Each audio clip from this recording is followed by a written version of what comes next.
디페이크 세션은 심지원, 신한수, 손종수 선생님께서 맡아주셨습니다. 세 분의 발표가 디페이크에 대해서뿐만 아니라 AI 윤리에 대한 고민을 할 수 있었던 시간이었습니다. 세 분의 발표에 대해서 청중들의 질의를 받는 시간과 함께 세 분들의 발표자분들의 상호적인 질의도 함께 진행해보고자 합니다. 저희가 먼저 플로어에 계신 분들께 질문 시간을 좀 준비하실 수 있는 시간을 드리기 위해서 발표하신 세 분들 간에 상호적으로 질문하실 수 있는 내용들이 있으신지를 먼저 여쭙고 질문하는 시간을 가져보도록 하겠습니다.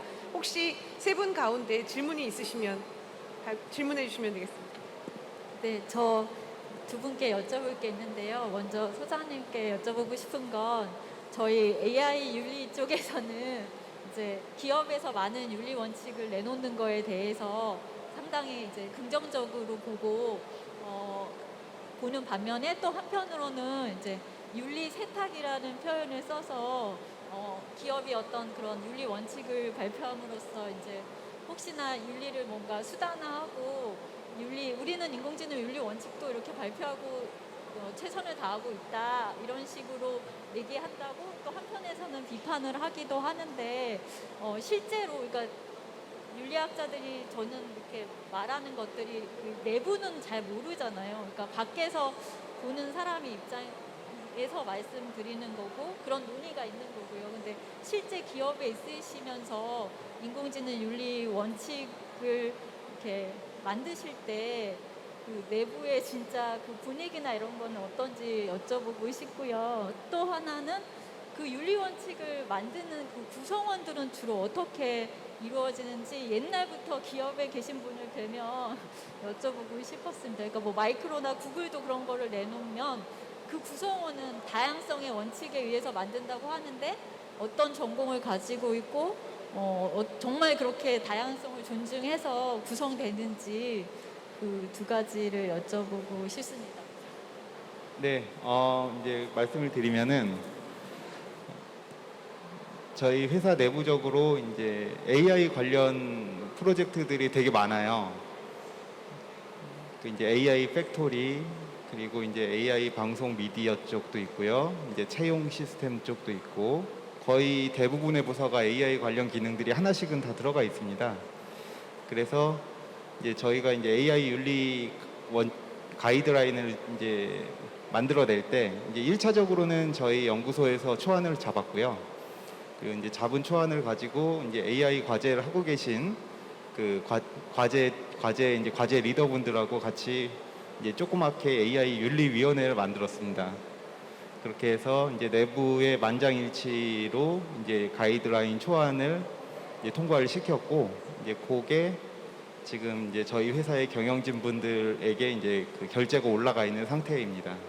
그때 사실 이제 그 현업에 계신 분들은 이게 무슨 소리냐, 뭐 나 윤리 없다, 필요 없다, 뭐 이런 얘기 되게 많이 해주세요. 왜냐하면 윤리 이슈가 크게 부각되지 않는 과제들도 많습니다.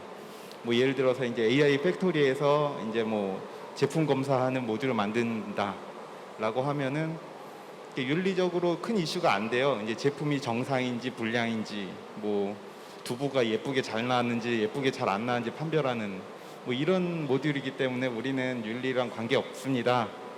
뭐 이렇게 얘기해 주신 분들도 생각보다 좀 많았고요. 이제 그분들을 설득하는 게 좀 힘들긴 했는데 그래도 언젠가는 윤리 이슈가 생길 수도 있다라는 데는 다 공감을 하셔가지고 큰 무리 없이 잘 진행했던 것 같습니다.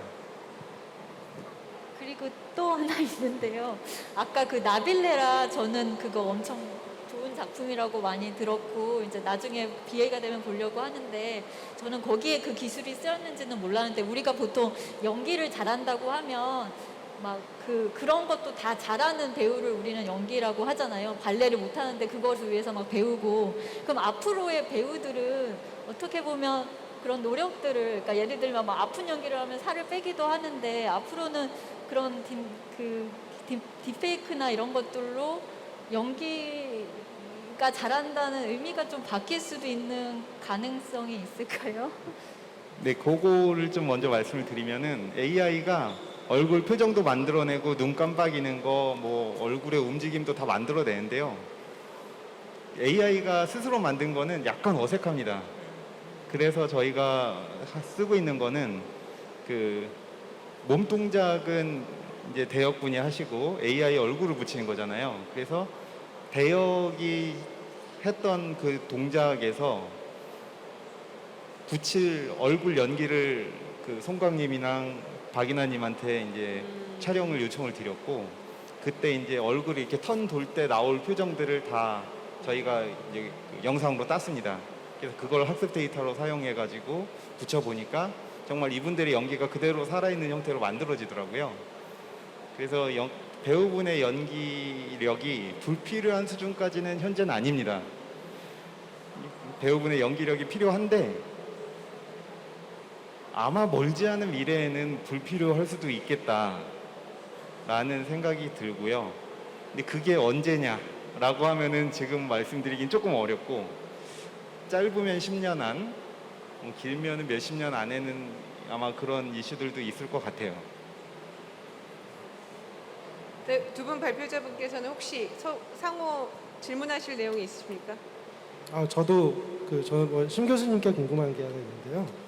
보통 이렇게 이번 딥페이크도 마찬가지지만 이렇게 첨단 기술을 활용한 무언가를 할 때는 아무래도 이렇게 중장년층보다는 이제 어린 친구들이 이제 먼저 그걸 활용해서 뭔가를 만들거나 아니면 뭔가 성과를 내기도 하고 문제를 일으키기도 하고 이제 이런 것들이 이제 그런 쪽에서 나오는 경우들이 이제 좀 일반적인데, 혹시 지금 이제 대학에서는 이제 학생들 대상으로 이런 관련된 무슨 교육이라든가 아니면은 말 그대로 이제 일종의 윤리 교육 같은 건데 이제 이제 혹시 그런 것들에 대한 필요성에 대한 인식이나 이런 것들이 논의가 되시는 게 있는지가 궁금하고요.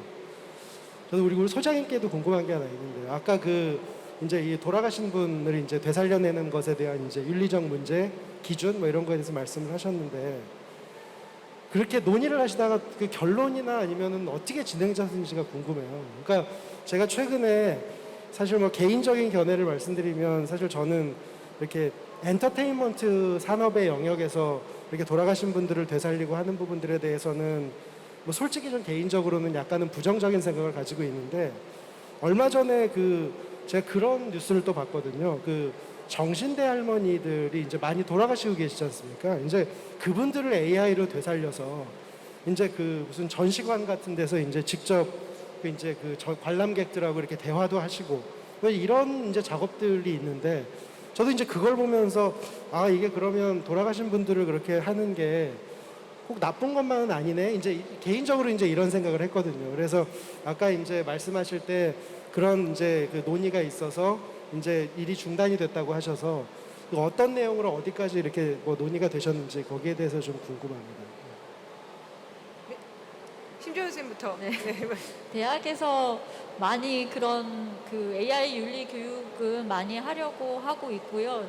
제 생각에 어떻게 보면 너무 많이 AI 윤리 교육에 치중하는 부분도 없지 않습니다. 사실 윤리는 되게 오래된 학문인데, 아까도 말씀드렸듯이 항상 있어 왔는데, 마치 이제 AI가 기술이 늘어나면서 문제점이 생겨나면서 이제 그것을 해결하려고 많이 이제 논의가 되고 있고, 학술대회도 거의 AI 윤리 교육으로 많이 되고 있는데, 지금 그래서 윤리 교육에 대한 문제점들은 대부분 과목에서는 다 있는 것 같아요. 근데 이제 제가 교육해보면서 느꼈던 거는, 일단 기술자가 아니기 때문에 제가 하는 말에 어떤 권위가 많이 떨어지는 것 같습니다. 그러니까 그리고 일단 윤리학자에 대한 어떤 편견들도 있고, 또 기업에서 하시는 분들 만나면, 이렇게 또 공학하시는 분들 만나면 이제는 또 규제 이야기 하려고 그래, 이런 또 말씀도 많이 듣고, 그리고 실제로 어떨 때는 윤리라는 것이 그냥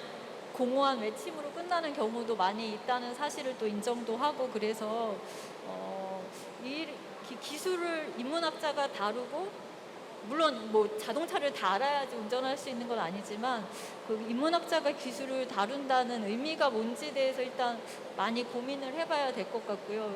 그게 제일 어떻게 교육하는 것보다 더 우선인 것 같기도 하고, 중고등학교에서는 방과후 과정이나 이런 데서 많이 요즘에 하고 있는 것 같고 점차 늘려가는 것 같은데 그 교사들도 인공지능이 이제 갑자기 생겨나니까 막 이제 배워서 가르치기 때문에 그 교육의 질은 뭐 대학에서나 어느 곳에서나 어느 정도인지 잘 모르겠고 또 계속 변화하잖아요. 오늘도 두 분 선생님께 많이 배웠는데 그러니까 그런 것들을 빨리빨리 배워서 이렇게 가르치기가 쉽지 않고 아이들은 훨씬 더 많이 알기 때문에 거기서 오는 여러 가지 문제점도 있는 것 같습니다. 저도 아니요, 먼저 대답을. 아, 네, 아, 네. 맞다.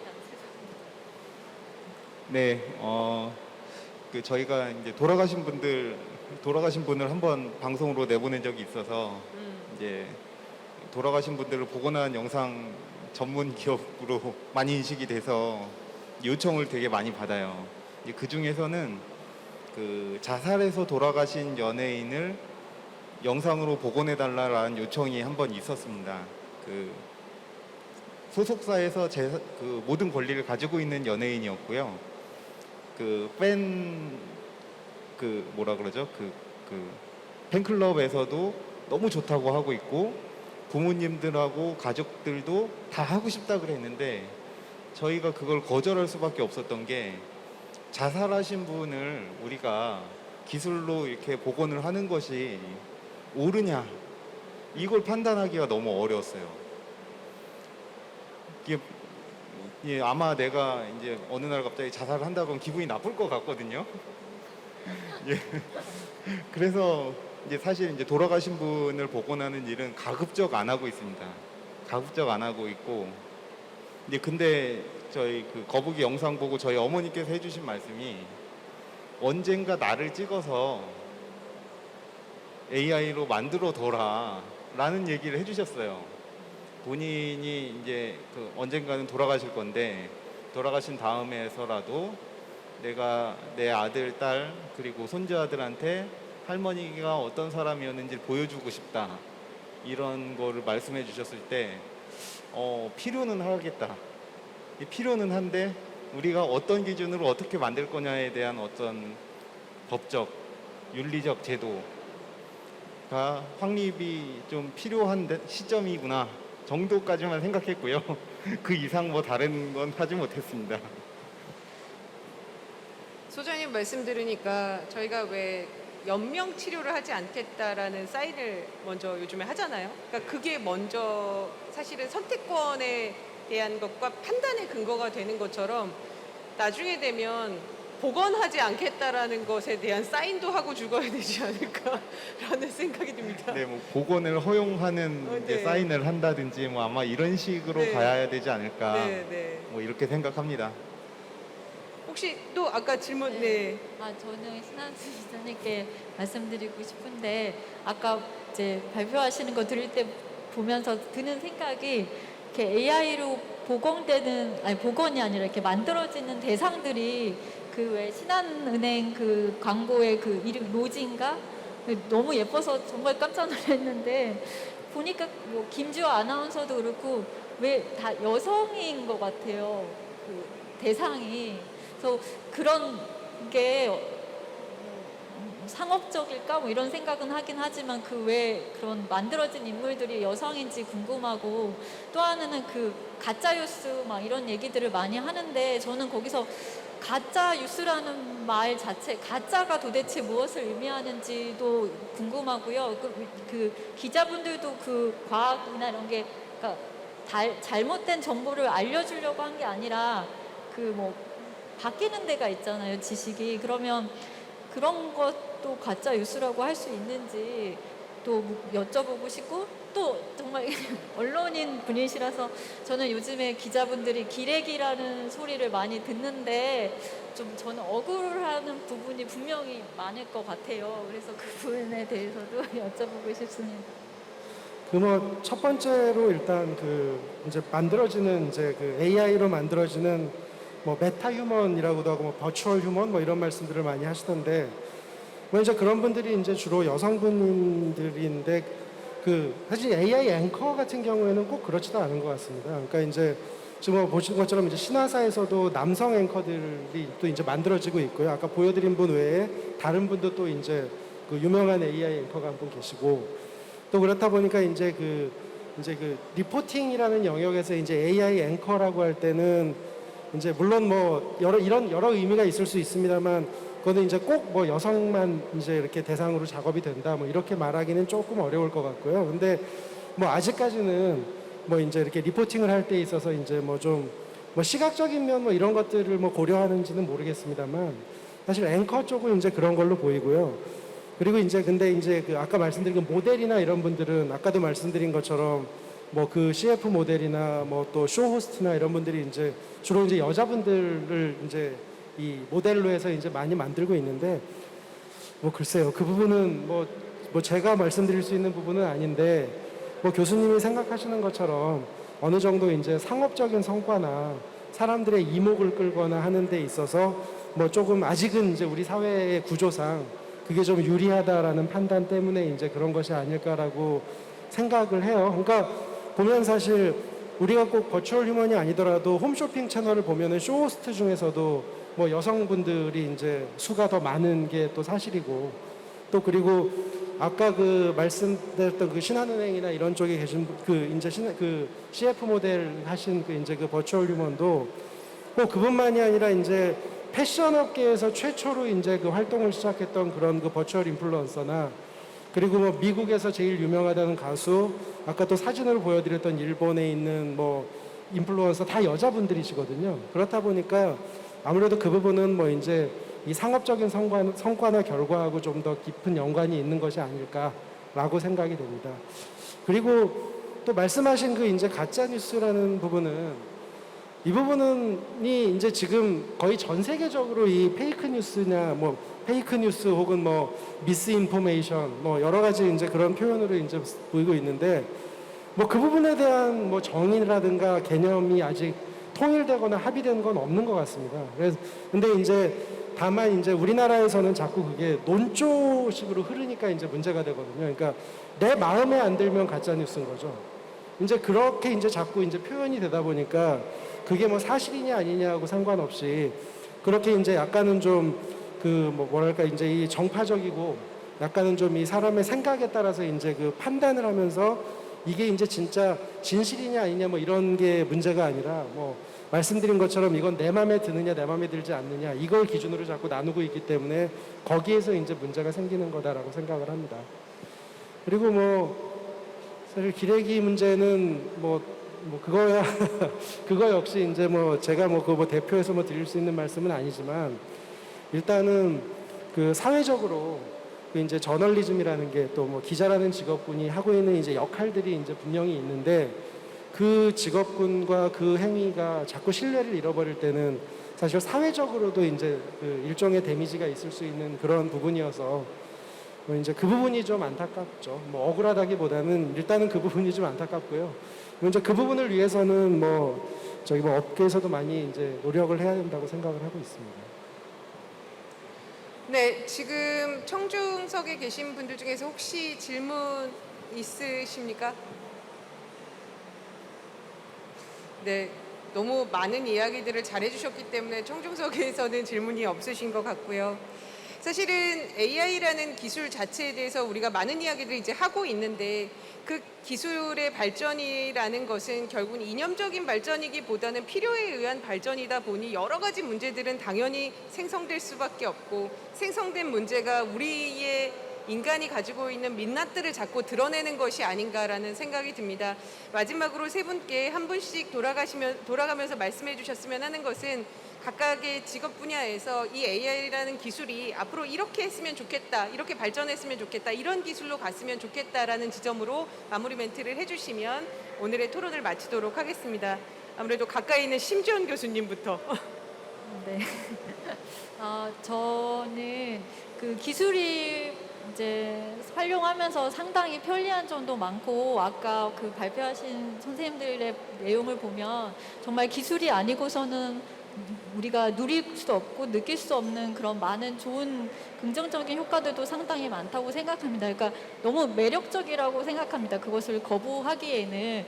하지만 그 기술이 갖다 주는 그런 여러 가지 편리함, 효용성 이런 것들을 내 삶의 질이 높다고 잘못 오인할 때가 많은 것 같아요. 그러니까 편리함과 효율성을 어떤 삶의 질의 향상과 동일하게 혼동하는 경우도 많고, 그리고 어떤 기술, 뭐 장애인 자율주행 자동차로 인해서 장애인이 이동권이 높아진다, 막 이런 논의들을 하지만 실제로 이동하는 것이 중요하긴 하지만 이동해서 무엇을 할 것인가, 그러니까 기술 외에 여러 가지 그런 기술을 잘 활용할 수 있는 인프라 같은 것도 만드는 게 중요하고, 그래서 기술을 그냥 어떤 새로운 무언 짜잔하고 나타난 것이 아니라 우리 사회에서 그게 어떤 맥락에서 나왔고 어떻게 사용할 수 있는지에 대한 끊임없는 고민이 중요하다는 뻔한 말씀을 드리고 싶습니다.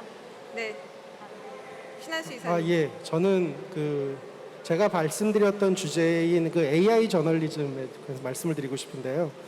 AI 저널리즘이라고 할 때 사실 방점이 찍히는 부분은 AI가 아니라 저널리즘이라고 생각합니다. 그러니까 저널리즘이 이제 아까 말씀드린 것처럼 사회적인 역할, 그러니까 저널리즘의 사회적인 역할을 하는 데 있어서 AI가 어떤 역할을 할 수 있고 어떤 기여를 할 수 있느냐가 더 중요한 거지.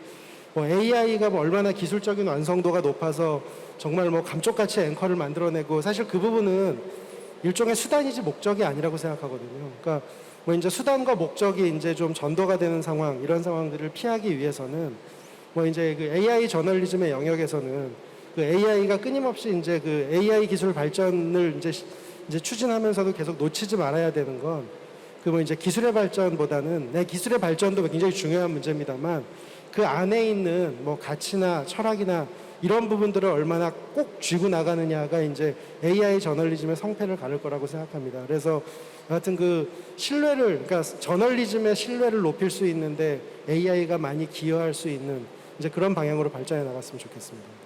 네, 감사합니다. 손종수 소장님.